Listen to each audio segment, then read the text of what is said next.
नमस्कार विद्यार्थियों, स्वागत है आपका के एकेडमी में। आज समझते हैं तत्सम और तद्भव। तत्सम का तात्पर्य होता है जो शब्द संस्कृत भाषा से हिंदी में प्रयोग किए जाते हैं और उनको ज्यों का त्यों प्रयोग किया जाता है, जैसे का तैसा, उनको हम तत्सम शब्द कहते हैं।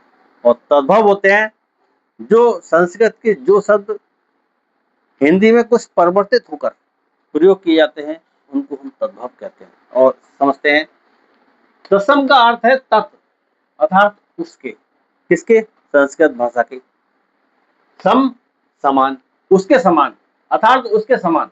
जो शब्द संस्कृत यानी मूल भाषा, संस्कृत को मूल भाषा कहा जाता है क्योंकि सभी भाषाएं उससे उत्पन्न हुई हैं। मूल भाषा संस्कृत से ज्यों के त्यों अर्थात बिना किसी परिवर्तन के हिंदी भाषा में प्रयोग किए जाते हैं, उन्हें तत्सम शब्द कहा जाता है। जैसे सूर्य, ग्रह, अग्नि आदि, ऐसे बहुत से शब्द हैं, ये एग्जाम्पल के रूप में आपको बताया। ऐसे ही है तद्भव। तद्भव शब्द वो होते हैं, तद्भव शब्द का अर्थ है तद अर्थात उससे, भव उत्पन्न हुआ, उससे उत्पन्न हुआ, संस्कृत भाषा से उत्पन्न होने वाला, अर्थात संस्कृत भाषा से उत्पन्न हुआ जो शब्द संस्कृत भाषा से थोड़ा परिवर्तित होकर हिंदी भाषा में आ गए हैं, उन्हें तद्भव शब्द कहते हैं। जैसे संस्कृत शब्द है आपका दुग्ध और इसको हिंदी भाषा में प्रयोग किया जाता है दूध, और है आपका रात्रि और हिंदी भाषा में जब हम लिखेंगे तद्भव में तो होगा रात। आइए उदाहरण के माध्यम से और समझते हैं। चलिए उस उदाहरण के माध्यम से समझते हैं तत्सम और तद्भव। जैसे कि दिया गया है उच्च। उच्च तत्सम भाषा में है और इसको अगर हम तत्सम तद्भव बनाते हैं तो होता है ऊंचा। ये शब्द जो है संस्कृत भाषा का ज्यों का त्यों लिखा जाता है और तद्भव को परिवर्तित रूप में लिखते हैं तो उच्च का हो गया ऊंचा।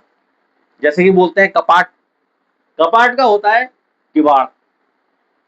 और ये है क्रोध, क्रोध कोप, क्रोध है इसका तत्सम। और तत्सम का आपसे पूछा जाता है कि तद्भव क्या होता है तो आप बताएंगे कोप। ग्रह, जैसे कि दिया गया है ग्रह, और अपने शुद्ध भाषा में कहते हैं घर। धैर्य, और इसको बोलते हैं धीरज।